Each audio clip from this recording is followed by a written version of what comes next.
નમસ્કાર મિત્રો, સ્વાગત છે તમારું એચએનજીયુ સ્ટડી પોઈન્ટ યુટ્યુબ ચેનલના એક નવા વિડીયોમાં. 8મા પગાર પંચ અંગે ખૂબ જ મોટી અપડેટ સામે આવી રહી છે. એના વિશેની સંપૂર્ણ ચર્ચા આપણે આજના આ વિડીયોની અંદર કરવાના છે. 8મું પગાર પંચ લાગુ કરવા અંગે આ અગત્યની અપડેટ આવી રહી છે, જેનો લાભ 50 લાખ કર્મચારીઓ અને 65 લાખ કરતાં પણ વધારે જે છે એ પેન્શનરોને મળવાનો છે. આજના આ વિડીયોની અંદર આપણે જોઈશું કે 8મું પગાર પંચ જે છે એ ક્યારથી લાગુ પડશે, મોંઘવારી ભથ્થું ફિટમેન્ટ ફેક્ટર કેટલું રહેશે, સંપૂર્ણ ચર્ચા વિગતવાર જે છે એ કરવાના છે. તો તમે જોઈ શકો છો 50 લાખ કર્મચારીઓ અને 65 લાખ પેન્શનરોને ફાયદો.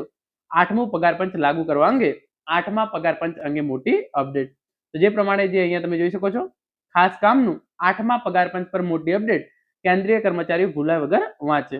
8મા પગાર પંચ પર જે છે એ કામના સમાચાર જે છે એ આવી ચૂક્યા છે અને વીટીવી ગુજરાતી દ્વારા જે છે એ આ આર્ટિકલ પ્રસિદ્ધ કરવામાં આવેલો છે. જે પ્રમાણે સમાચાર છે તમે જોઈ શકો છો, કેન્દ્રીય કર્મચારીઓને 8મા વેતન આયોગની જાહેરાતની જે છે એ રાહ જોઈ રહ્યા છે. જો બધું ઠીક રહ્યું તો આવતા 18 મહિનાની અંદર વેતન આયોગની જે છે એ સિફારિશ લાગુ થઈ જશે. એટલે કે તમામ જે છે એ પરિસ્થિતિ અનુકૂળ રહી તો 18 મહિનાની અંદર 8મું પગાર પંચ જે છે એ એની તમામ જે છે એ જે બાબતો છે એ લાગુ થઈ જશે. જે પ્રમાણે તમે જોઈ શકો છો વિગતવાર, કેન્દ્રીય કર્મચારીઓને 8મા વેતન આયોગની જાહેરાતની જે છે એ રાહ જોઈ રહ્યા છે. જો બધું ઠીક રહ્યું તો આવતા 18 મહિનાની અંદર વેતન આયોગની સિફારિશ લાગુ થઈ જશે. અત્યાર સુધી સરકારી કર્મચારીને આપવામાં આવેલ મોંઘવારી ભથ્થું એટલે કે ડીએ કેલ્ક્યુલેશન જૂની પદ્ધતિથી કરાશે. કહેવાનો અર્થ એ છે કે વેતન આયોગની સિફારિશ લાગુ થવા સુધી મોંઘવારી ભથ્થાની જે છે એ જૂની પેટર્ન પ્રમાણે જ તમને મળશે. એટલે કે જ્યાં સુધી 8મું પગાર પંચ લાગુ થતું નથી ત્યાં સુધી તમને જે મોંઘવારી ભથ્થું છે એ જૂની પદ્ધતિ પ્રમાણે જે છે એ આપવામાં આવશે. એકવાર 8મા પગાર પંચની જે પણ જે ભલામણો છે એ ભલામણો આવી જાય એના પછી નવી પદ્ધતિ પ્રમાણે જે છે એ મોંઘવારી ભથ્થું ગણવામાં આવશે અને તમને જે નવો પગાર છે એ એરિયર્સ સાથે ચૂકવી દેવામાં આવશે. પછી આગળ ઇન્ફોર્મેશન તમે અહીંયા જોઈ શકો છો. થનારો નિર્ણય અત્યાર સુધીની જે પેટર્ન રહી છે તે પ્રમાણે જોઈએ તો જાન્યુઆરીથી જૂન 6 મહિના માટે ડીએ પર નિર્ણય હોળી બાદ થવાનો હતો. જો કે તેમ થયું નથી. ઉલ્લેખનીય છે કે સરકાર વર્ષમાં 2 વખત મોંઘવારી ભથ્થામાં વધારો કરે છે, એક વખત જાન્યુઆરીમાં અને બીજી વખત જુલાઈમાં. નવીનતમ મુસદ્દાફીના આંકડાના આધાર પર જાન્યુઆરી 2026 માટે ડીએ વૃદ્ધિ 2% રહેવાનું અનુમાન છે.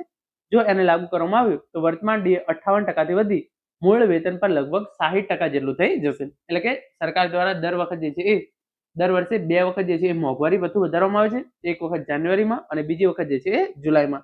પરંતુ જે જાન્યુઆરી 2026 ની અંદર મોંઘવારી ભથ્થું વધવાનું હતું એ હજુ સુધી વધ્યું નથી અને એ મોંઘવારી ભથ્થું લગભગ 2% જેટલું વધે એવું જે છે એ અનુમાન છે. જો 2% જેટલું મોંઘવારી ભથ્થું વધારવામાં આવે તો જે 8મું પગાર પંચ લાગુ પડતું નથી ત્યાં સુધી તમને જે અત્યાર સુધી 58% ડીએ આપવામાં આવે છે એ જે છે એ વધી અને 60% જેટલું થઈ જશે. પછી આગળ તમે ઇન્ફોર્મેશન અહીંયા જોઈ શકો છો.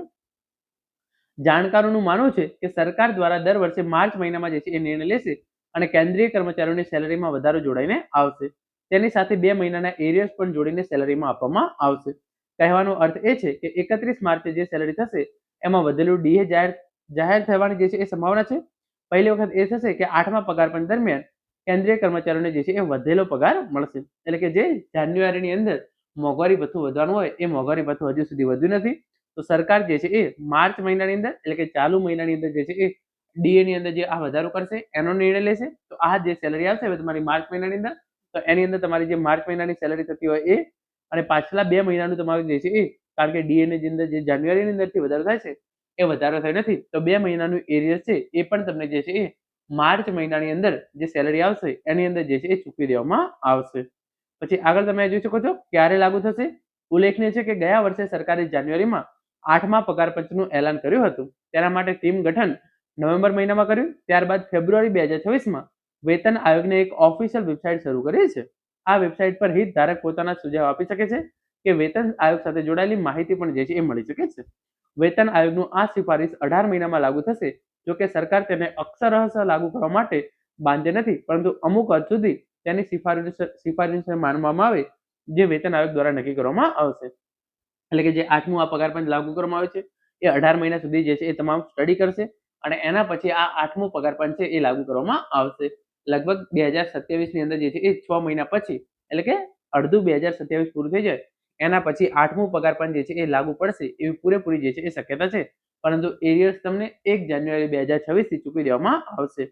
આ સિફારિશ બ્રેકેટમાં જઈ 1 જાન્યુઆરી 2026 થી લાગુ થવાની આશા રાખવામાં આવી રહી છે. એનો અર્થ એ છે કે 8મા પગાર પંચની શરૂ થઈ ગઈ છે. 8મા પગાર પંચની જે છે એ શરૂ થઈ ગઈ છે. જ્યારે સિફારિશ સરકારને સોંપવામાં આવશે ત્યારે એને જે છે એ 1 જાન્યુઆરી 2024 થી લાગુ થશે. ત્યારે ખ્યાલ આવશે કે સરકારી ભથ્થા અને સેલરી સહિત કેન્દ્રીય કર્મચારીઓને મળે અને લાભો પર જે છે એ સરકાર દ્વારા શું નિર્ણય લેવામાં આવે છે. તો સરકાર દ્વારા 8મા પગાર પંચની રચના થઈ ગઈ છે. 8મા પગાર પંચ એની જે પણ ભલામણો છે એ ભલામણો જે છે એ જે 18 મહિનાની અંદર અંદર જે છે એ આપી દેશે અને જેનું પણ જે એરિયર્સ બાકી છે એ તમને જાન્યુઆરી 2026 થી ચૂકવી દેવામાં આવશે. Thank you so much for watching.